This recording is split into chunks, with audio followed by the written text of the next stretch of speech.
সারা পশ্চিমবঙ্গে জানিয়ে দিন। আমি রাত্রি 3টের সময় রাজবাড়িতে গেছি, ডাক্তার ঘুমোচ্ছে, আমার তলপেট ফেটে যাচ্ছে, তখন বলছে আপনারা কোথায় থাকেন? আমরা বাড়ি থাকি। তা ওটা তো হাওড়া ডিস্ট্রিক্ট, ওটা তো হাওড়া ডিস্ট্রিক্ট। আপনি কেন বেলুড়ে গেলেন না? আপনি বেলুড়ে কেন ক্যাচিজর পাল্টালেন না? কেন? আমার রাগ, আমার এত জ্বালা। আমার 12,000 টাকা ফিরিয়ে দিতে পারবে?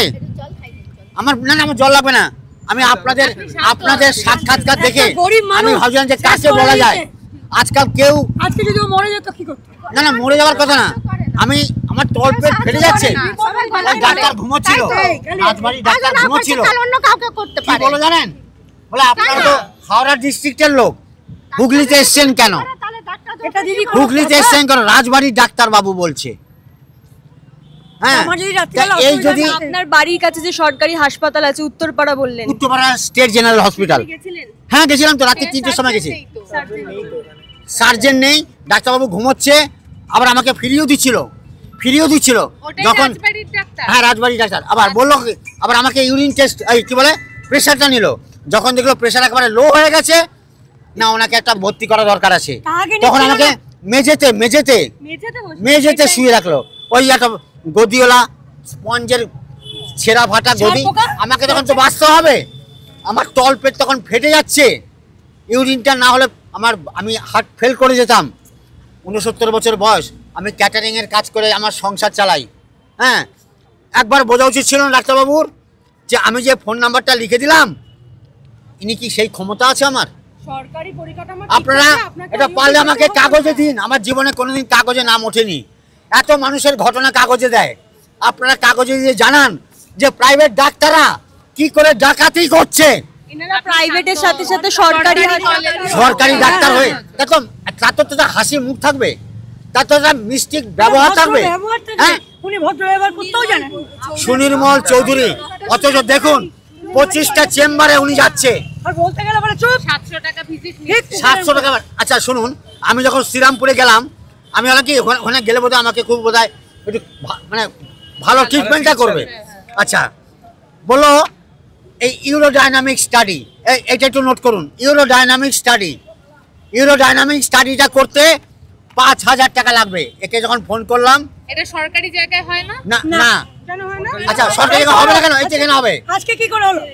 আজকে আপনি বালি থেকে রোজ এখানে আসতেন না? রোজ আমি আজকে আসলাম। আমার এতগুলো টাকা খরচ হওয়ার পর আমি চিন্তা করলাম, সুদেশ না, চলো তো পিজি তো নাম করা জায়গা, পিজি তো আমাদের ভারতবর্ষের মধ্যে 1 নম্বরে। তখন আমি জানি পিজি খুব ভালো ডাক্তার, আমি জেনে শুনো তখন আমি আসতে পারিনি। কেন জানেন? তখন আমি আসতে পারিনি, তখন চারদিকে জল হয়ে গেছে, এত জল, আমার বমি হচ্ছে, আমার ইউরিন বন্ধ হয়ে গেছে। সেই অবস্থায় আমি এখানে আসবো কষ্ট করে, অথচ অ্যাম্বুলেন্সে আসলে পরে আমার এতগুলো টাকা ধ্বংস করতো না। এই দেখুন 5 বার 6 বার আমাকে দেখেছে। আচ্ছা এইটার জন্য উনি কেন টাকা নিল?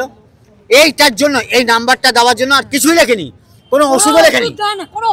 এই ডাক্তারবাবু এখানে বসে, এত বড় নাম করা ডাক্তার এখানে বসে, দরকার আমার সাথে সাক্ষাৎ করাবার চেষ্টা করুন।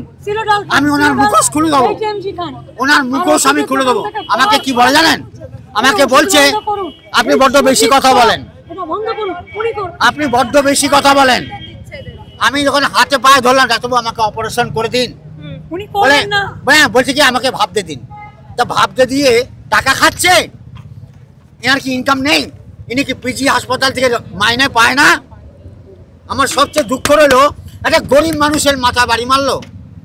এটা সর্বত্র হচ্ছে জেঠু, এই শুধু এই না, এই যে আপনি যার কথা বলছেন, তিনি তো কাগজে দিন পারলে আপনাদের দেখে মনে হচ্ছে চিকিৎসা করায়, তাহলে আপনাকে উত্তরপাড়া থেকে পিজি কেন আসতে হবে? উত্তরপাড়া তো স্টেট জেনারেল হাসপাতাল রয়েছে, তাতে এই পরিকাঠামো থাকবে না কেন? এই পরিকাঠামো প্রত্যেকটা জেলাতে থাকার কথা। সার্জন নেই, এসব বলে দেবে। এই কথা শুনবেন না। আবার কি বোঝেন? আপনারা হাওড়া ডিস্ট্রিক্টে থাকেন, হাওড়া ডিস্ট্রিক্টে আছেন, আপনারা হুগলিতে এসেছেন কেন? এই কথা কোনো কথা নয়, কারণ পিজির মতো এই যে সুপার স্পেশালিটি হাসপাতাল, এই নাম দিয়ে লক্ষ লক্ষ কোটি কোটি টাকা হাসপাতাল তৈরি হয়েছে। 3টের সময় যখন আমার বউকে নিয়ে গেলাম, 2 টাকা দিয়ে টিকিট কেটে আমার বউকে নিয়ে গেলাম রাতে 3টের সময়, আমি 2 টাকা দিয়ে বলছি আপনারা হাওড়ায় কেন দেখালেন না? তুমি কে বলা যাকে এসব প্রাইভেট ডাক্তারদের মুখোশ খুলে দিন, মুখোশটা খুলে দিন। চিকিৎসা বিভ্রাট করছে। চিটিংবাজ। বিভ্রাট করছে মানে কি? টাকা খাচ্ছে। আজকে স্যার দেখলেন না, আজকে স্যার আজকে দেখলেন 4 মাস না? আমি তো একটা অ্যাম্বুলেন্সে আজ চলে আসতে পারতাম, আমার তো এতগুলো টাকা বেরিয়ে যেত না। এতগুলো না, টাকা যদি এবং আপনি ভুল আপনার এলাকার করেছে। হাসপাতালে চিকিৎসা আপনাদের পেতেন, পেয়ে আপনার বেরোতো না। আমি মনে করছি মেয়ের মতন। হ্যাঁ, আজকে আমার দাদারা দিদিরা সব প্রফেসর, ইঞ্জিনিয়ার, অজিত ঘটক অঙ্কের গোল্ড মেডেলিস্ট, হিন্দু স্কুলের মাস্টার, আজকে সব স্বর্গে চলে গেছে। সব স্বর্গে চলে গেছে আমার আমরা দাদারা কি দিদিরা। কষ্ট করে আজকে দুজনে জীবনযাপন আজকে করি। পাড়া থেকে ভিক্ষা চেয়ে আমি চিকিৎসা করছি।